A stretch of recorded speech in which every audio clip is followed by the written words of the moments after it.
Así es, confiando en el Señor estamos. Vamos a ir a la reflexión de esta mañana que he titulado Llamado para grandes cosas, para contar grandes cosas. Llamado para contar grandes cosas.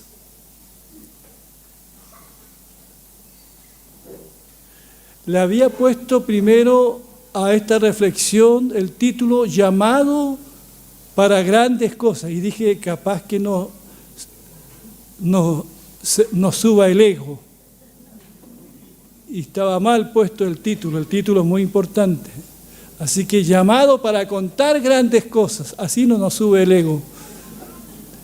Bien, basado en Marcos capítulo 1 versos 16 al 20 y que dice de la siguiente manera: Jesús caminaba junto al mar de Galilea cuando vio a Simón y a su hermano Andrés.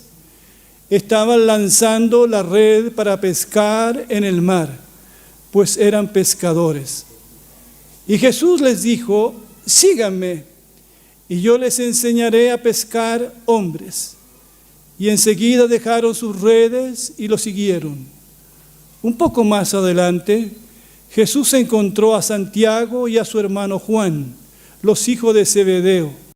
Estaban en una barca arreglando las redes para pescar. Enseguida los llamó y dejaron a su papá Zebedeo, que estaba en la barca con los trabajadores, y siguieron a Jesús. Hasta ahí la lectura de la palabra del Señor. Como ven, Jesús está iniciando su ministerio público. Ha dejado su querida Nazaret, donde se desarrolló como niño, como joven.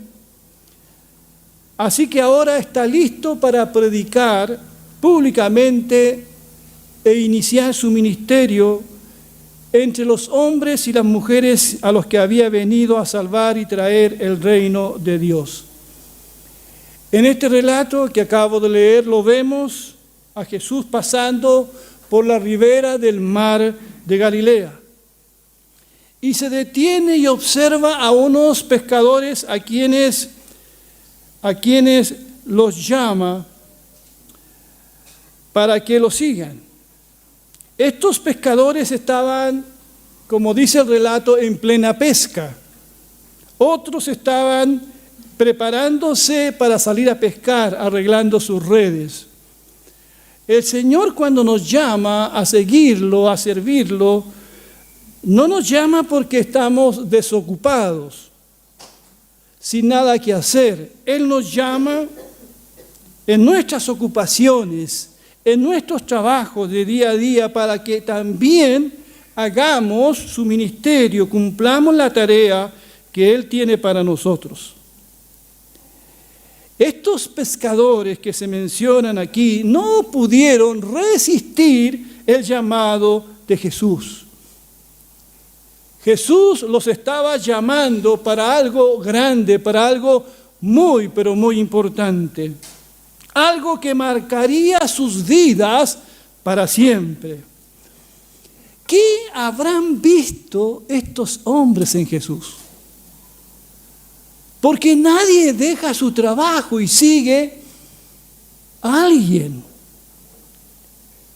¿Qué vieron en Jesús? Que no pudieron resistir el llamado del Señor. Y como ven, el compromiso, el seguimiento de estos hombres a Jesús fue radical y fue inmediato. Dejaron todo.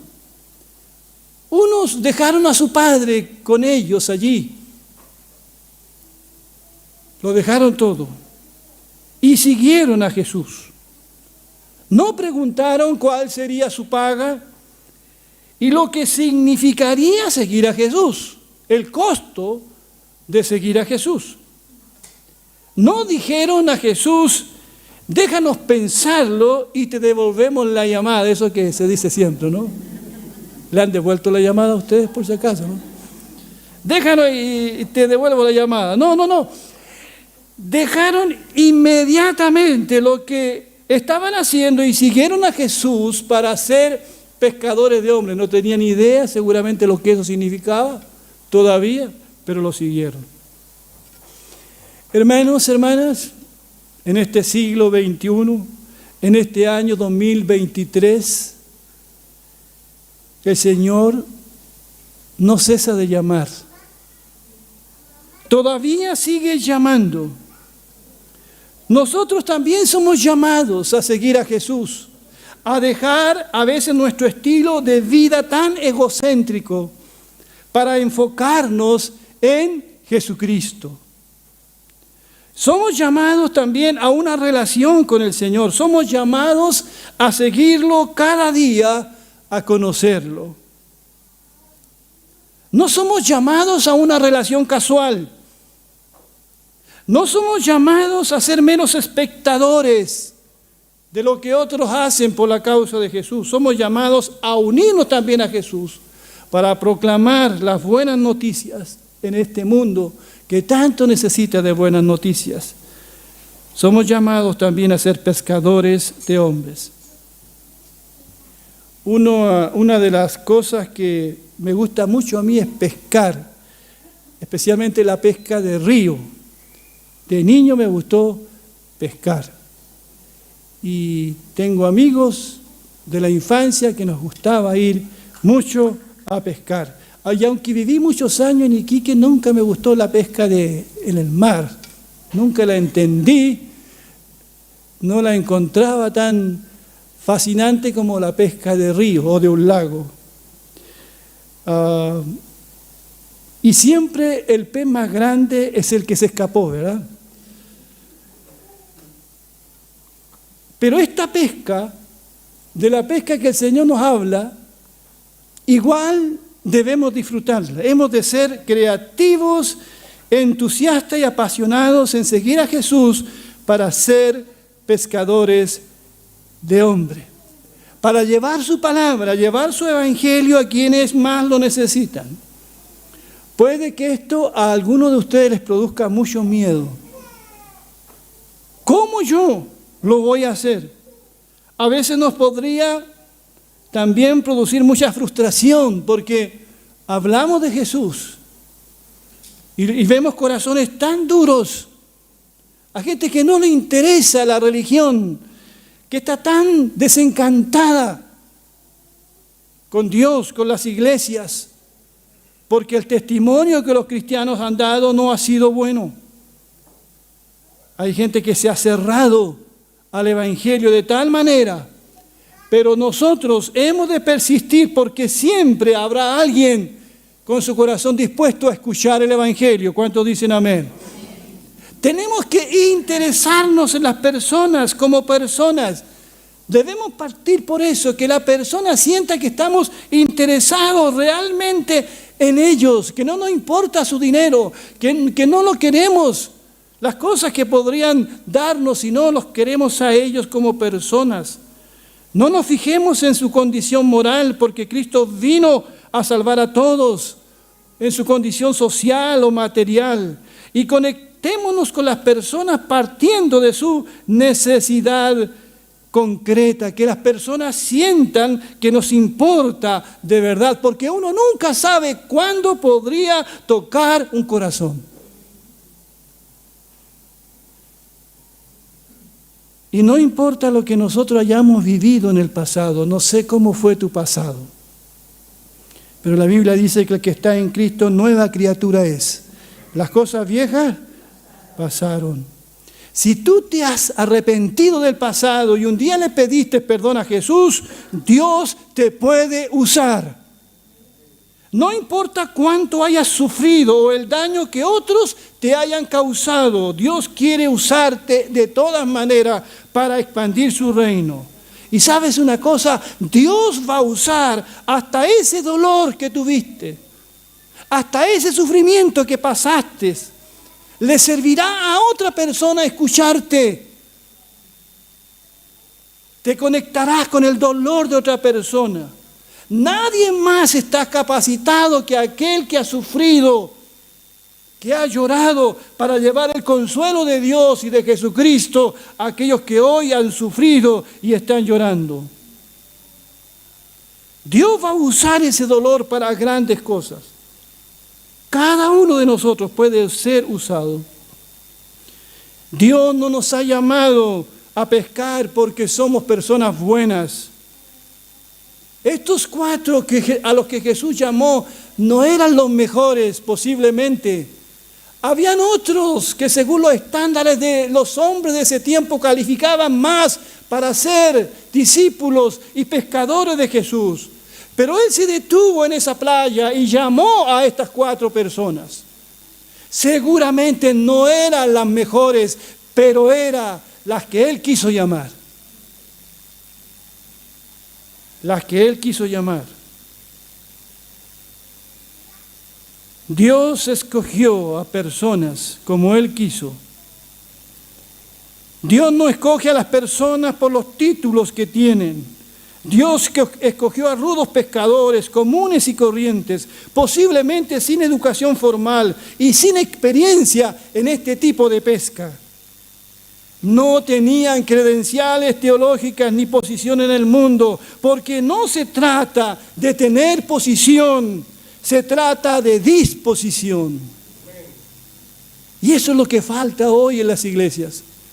Tenemos mucha gente brillante a veces en las iglesias, muchos títulos, muchas capacidades, pero poca disposición. Poca disposición. Y a veces tenemos hermanos humildes sin ninguna capacidad, pero dispuestos. Porque de eso se trata. De eso se trata.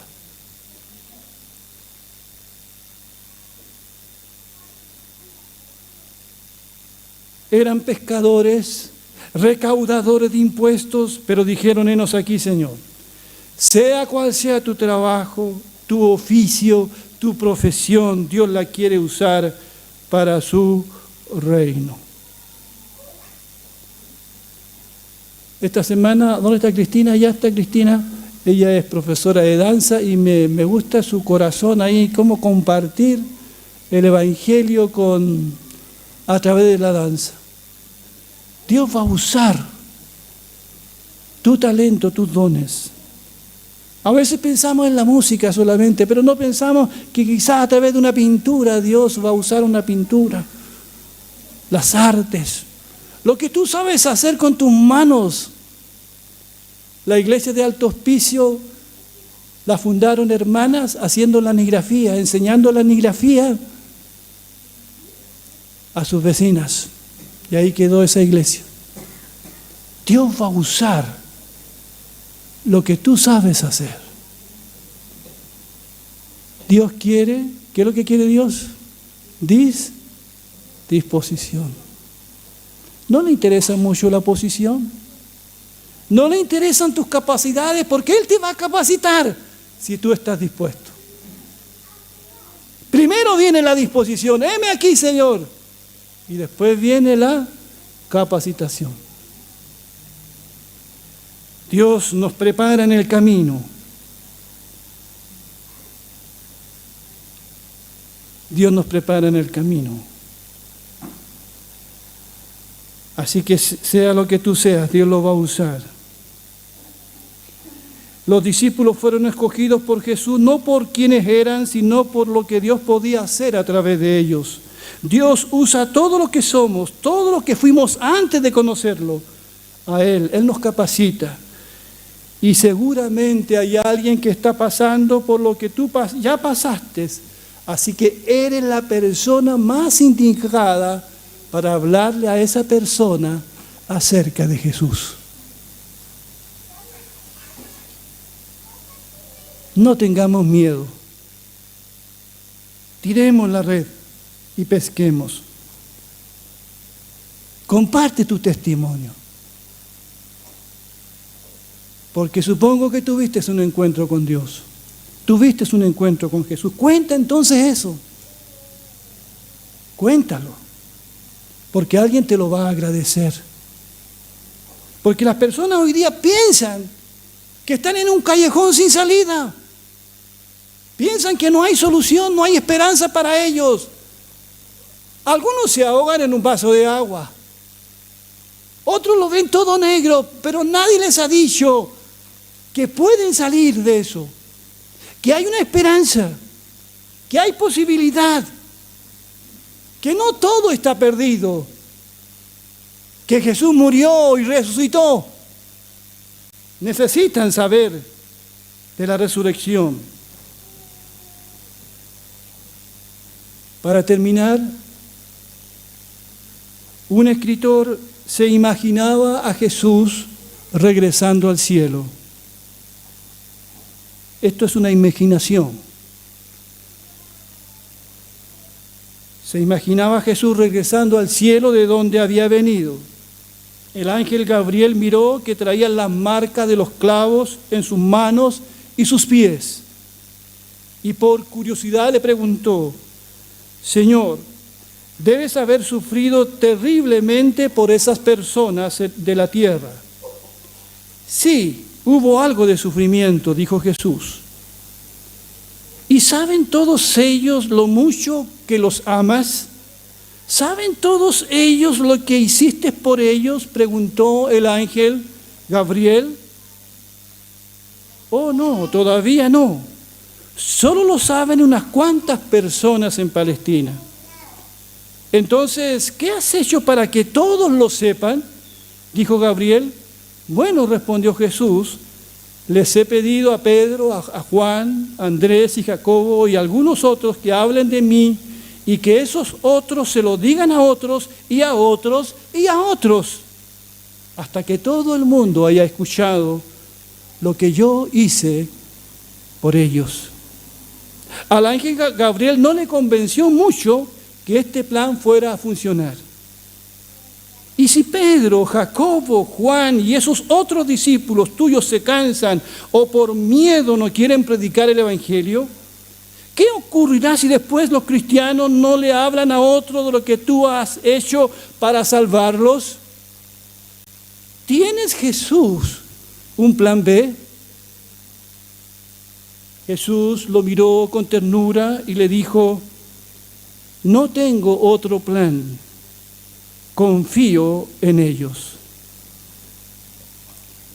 Así es. Dios confía y espera que cada uno de nosotros tome su caña y se ponga a pescar.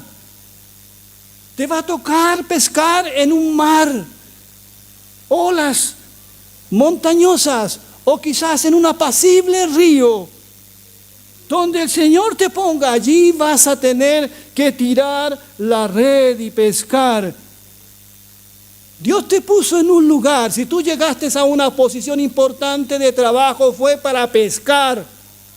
Primero fue para eso, después para ganarte el pan. Cuando entendamos eso, el mundo pronto será evangelizado. En Romanos 10 hay varias preguntas que Pablo hace, porque todos los que confíen en el Señor serán salvos. Amén. Pero la pregunta es, ¿pero cómo van a confiar en el Señor si no han oído hablar de Él? ¿Y cómo van a oír de Él si no hay quien les cuente el mensaje? ¿Y cómo van a contar el mensaje si no hay quien los envíe? Como está escrito, son tan hermosos los pies de los que anuncian las buenas noticias.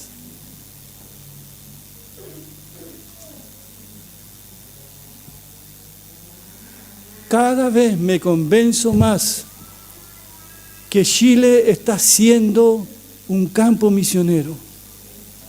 Nosotros como Alianza Cristiana y Misionera siempre hablamos de las misiones en el norte, en la Ventana 1040, en la India, en los lugares no alcanzados. Pero ¿sabe? Esos jóvenes que ustedes ven en las universidades, en los colegios, no saben de Jesús. Saben de alguien que existió y que murió, pero no saben que murió por ellos. No lo conocen. A veces pensamos Chile está evangelizado. ¿Quién dijo eso? Ni la gente que acude a las iglesias conoce a Jesús. O están evangelizadas. No tienen la seguridad del perdón de sus pecados. No tienen la seguridad de su salvación. Nuestro país necesita ser evangelizado. Desde los púlpitos se escucha cualquier cosa menos hablar de Jesucristo, de su obra en la cruz, para salvación a todo aquel que cree. Estoy seguro que esa persona que tú dices que conoce el Evangelio no lo conoce. Nadie se lo ha explicado. Todo el mundo piensa que es por obras. Todo el mundo piensa, aún los evangélicos, piensan que es por obras, que no es por gracia. El mundo necesita escuchar el Evangelio de la gracia de Dios. De la gracia de Dios. Conocer que Dios les ama. Les ama profundamente y que la muerte de Jesús no es la muerte de un revolucionario, no es la muerte de un mártir. Es la muerte del Salvador, de aquel que murió por ti y por mí. Perdónenme si me apasiono al hablar de esto. Mi pasión es Jesús.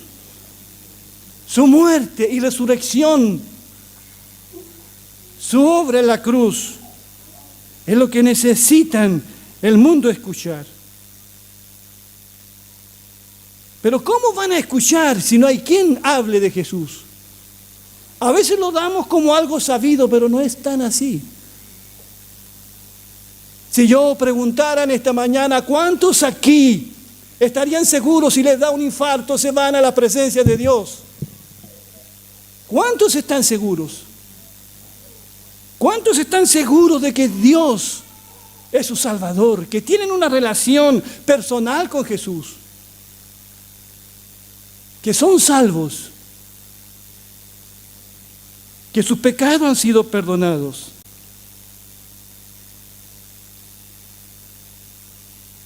¿Cómo van a saber